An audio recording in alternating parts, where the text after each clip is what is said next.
Pourquoi prier? Ce matin, j'ai envie de vous partager très rapidement, vous dire quelques mots sur la prière. Je pense que je ferai beaucoup d'autres vidéos sur ce sujet. Parce qu'évidemment, la prière, c'est essentiel, puisque c'est le cœur de la relation à Dieu. C'est pas du tout... c'est une partie de la relation à Dieu, une partie essentielle, mais pas la seule. C'est-à-dire que ce serait aussi je trouve, ce serait un danger, une erreur de croire que c'est simplement dans la prière que se trouve la relation à Dieu. De même que se dire c'est simplement dans la vie sacramentelle, en allant à l'Eucharistie, qu'on a une relation à Dieu. Je pense qu'il ne faut jamais oublier que la vie même, le fait de vivre la vie, tous les événements qui arrivent dans notre histoire, ça aussi c'est la relation à Dieu. Ça fait partie intégrante de la relation à Dieu. Je dirais même c'est peut-être même un des problèmes fondamentaux, c'est souvent qu'on a tendance à considérer que la vie de foi, la vie spirituelle, la relation à Dieu, elle appartient au temple, elle appartient au lieu église, où elle appartient au temps de prière, où elle appartient au temps de retraite, mais et c'est tout, elle est limitée à ça, alors qu'en réalité pas du tout. Le Seigneur, il agit à chaque instant dans ta vie, il est présent à tes côtés à chaque instant, et ta vie tout entière, même les gens qui t'entourent sont des expressions de Dieu pour nous. Donc c'est vraiment essentiel d'avoir conscience de ça. Donc la prière, c'est une partie de la relation à Dieu dans notre vie, une partie absolument essentielle. Et je le dis volontiers parce que je peux en parler parce que j'ai une expérience de la prière. Ça fait 25 ans maintenant que je prie tous les matins avec mon épouse. On fait les laudes et la prière silencieuse. On fait un quart d'heure d'oraison. Donc je me permets d'en parler. Alors tous les jours, je dirais presque tous les jours, parfois ça saute. Et c'est justement pour ça que je fais une vidéo ce matin. C'est que ce matin ça a sauté. Pourquoi? Parce que je me suis levé de mon lit un peu tard. Et j'avais pas mal de choses à faire. Et puis j'avais aussi... voilà, donc je suis sorti de mon lit, hop, et je suis parti tout de suite. J'ai pas fait la prière. Voilà, ce qui est, même après 25 ans, ce qui est une erreur, une vraie erreur, je pense. Mais c'est pas grave, il n'y a pas de problème. Demain, on reprend, on continue. L'essentiel, c'est de se relever. C'est quelque chose d'essentiel dans la vie chrétienne. La prière doit vraiment être ancrée dans le quotidien, quoi. C'est vraiment la respiration du chrétien. Alors je vous dis quelques mots rapidement. J'ai pas envie de vous dire ce qu'on entend dans beaucoup de formations sur l'oraison. La plupart du temps on répète à peu près les mêmes choses qui sont des choses très vraies. Parmi les choses très vraies, en deux mots, moi celle qui me semble essentielle, c'est que évidemment, alors on se trouve quand on fait la prière silencieuse notamment face à la folle du logis, c'est-à-dire qu'on voit que nos pensées partent dans tous les sens et effectivement on réalise qu'on passe le plus clair de notre temps à être pris dans des pensées qu'on contrôle absolument pas, qui partent un peu dans tous les sens et soit qui nous font penser réfléchir à l'avenir, soit dans la peur ou soit avec un autre sentiment, mais peu importe, en tout cas qui nous font penser à des choses sur lesquelles on a très peu prise ou pas prise, ou qui nous font imaginer des choses qui de toutes les façons n'arriveront pas, puisque les choses qui viennent sont toujours autrement. Ou alors on est plongé dans le passé, et là c'est exactement la même chose, on est dans un autre sentiment à ruminer, mais dans les deux cas on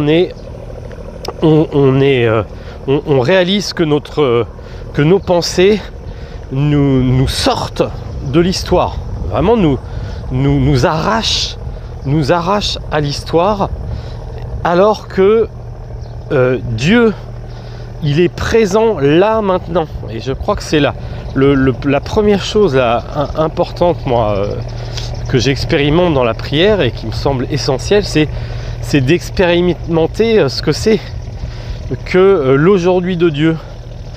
Le premier psaume qu'on lit tous les matins, que toute l'Église lit tous les matins, c'est « Si aujourd'hui vous écoutez sa voix ».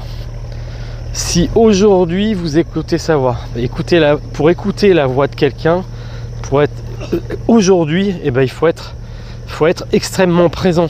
Même si vous écoutez cette vidéo, vous pouvez l'écouter un peu en dilettante, en pensant à autre chose, ou alors vous pouvez être extrêmement attentif.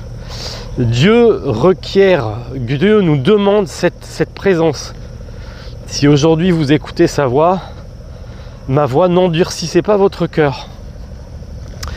Et c'est très marrant parce qu'on parle, comment ça s'appelle ? On parle beaucoup en développement de personnel d'être présent, de l'ici et maintenant, etc. Alors c'est très à la mode, etc. Mais en réalité, si vraiment vous plongez dans la vie de prière et dans le christianisme, vous allez voir que c'est nettement plus profond que simplement il faut être présent. En fait, c'est bien plus puissant que ça. On voit qu'il y a vraiment une bataille entre nos pensées qui sont parfois, je dis bien pas tout le temps, mais qui sont parfois inspirées par le démon, clairement, voilà, qui nous attaque au niveau des pensées. Et puis parfois simplement c'est notre patte humaine, c'est la plupart du temps, qui est constituée par nos habitudes, nos peurs, etc., qui nous fait penser, mais qui nous fait sortir de l'histoire. Alors que justement, l'essentiel pour vivre sa vie avec Dieu, c'est d'être présent, mais à ta propre histoire, pas celle que Dieu fait dans la Bible, pas celle que tu t'imagines qui pourrait se passer quand tu seras un bon chrétien, une bonne chrétienne, mais celle qui t'arrive aujourd'hui, maintenant, tout de suite. Donc la première mission de la prière, c'est d'apprendre cette présence, d'apprendre à être présent à Dieu. Et c'est la première bataille, je trouve. Donc ça se passe très concrètement, hein. Je suis en prière. Alors il y a plusieurs façons d'être en prière. Je parle toujours de la prière silencieuse parce que toute la partie de récitation des laudes, et c'est une autre partie qui est essentielle, mais c'est un peu plus facile, c'en est pas moins très profond et même vital pour moi aujourd'hui, mais ça on en reparlera une autre fois. Donc concrètement, quand on est dans la prière, on pose un acte de foi, on dit voilà, Seigneur, je sais que tu es là, je sais que je te vois pas, mais je sais que tu es là, et je te remets toute ma vie. Alors selon les traditions, selon les personnes, il y en a qui vont méditer un évangile, il y en a qui vont réciter la prière du cœur, Seigneur Jésus-Christ, fils de David, aie pitié de moi pécheur. Voilà, il y a plusieurs façons de faire. Il y en a qui restent simplement en silence. Moi, c'est plutôt mon cas. Donc je me pose devant le Seigneur. La première chose que je fais, c'est que je remets un par un toutes les choses qui sont importantes pour moi, ou les choses qui me pèsent notamment, mais les choses qui m'angoissent. Donc un problème au travail, problème éventuellement dans le couple, problème avec un enfant. Voilà, moi je remets mes problèmes, je les pose devant lui, comme si jamais c'était un peu comme si c'était des paquets que je déposais devant la croix qui est sur ma commode le matin. En fait, je les pose comme un cadeau que je lui ferais, et j'essaie de m'en débarrasser. Je dis voilà, je te confie ça, comme ça je peux être plus présent justement dans la prière. Et là je me concentre justement sur sa présence, c'est-à-dire sur le rien, c'est-à-dire sur le vide. Je ne saurais pas comment vous expliquer ça. D'ailleurs, je ne sais pas si je fais bien. Moi, je le redis ici, je suis pas prêtre, je ne suis pas maître de prière. J'ai pas fait des années de formation théologique. Moi, je partage mon expérience. Donc vraiment, je fais ça. Et puis au bout de 30 secondes, une minute, ça y est, c'est reparti. Donc il y a une pensée qui arrive. Je vais repenser à ma difficulté au travail, comment je peux résoudre ça. Et puis dès que je m'en aperçois, hop, c'est pas grave, je repose devant le Seigneur et je me rebranche sur la présence maintenant, qui est aussi quelque chose de très, je pense même reposant psychologiquement aussi. C'est-à-dire je me bats un peu contre mon esprit qui veut toujours prendre la main, c'est-à-dire je pense que certainement derrière tout ça, il y a la part aussi bestiale hein, qui veut survivre et donc qui essaie de prendre la main, trouver des solutions. Et justement, moi je lutte contre ça. Je dis, Seigneur, je te confie ça. Et donc toute cette prière, c'est un peu une bataille pour donner la main à Dieu. Un peu comme j'avais donné l'image l'autre jour, mais j'ai toujours beaucoup aimé cette image.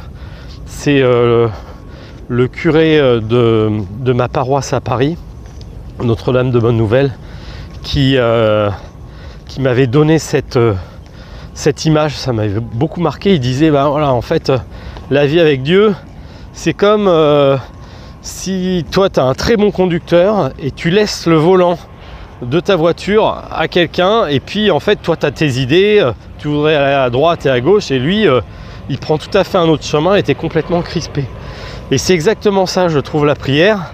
C'est-à-dire que j'ai envie d'aller à droite et à gauche, non, je redonne le volant à Dieu. Je dis, Seigneur, tiens, je te redonne le volant et je te fais confiance. Donc ça, c'est vraiment pour moi le cœur de la prière, c'est cette bataille, voilà, cette bataille pour mettre Dieu devant, présent, pour t'apprendre et pour nous apprendre à être présent, et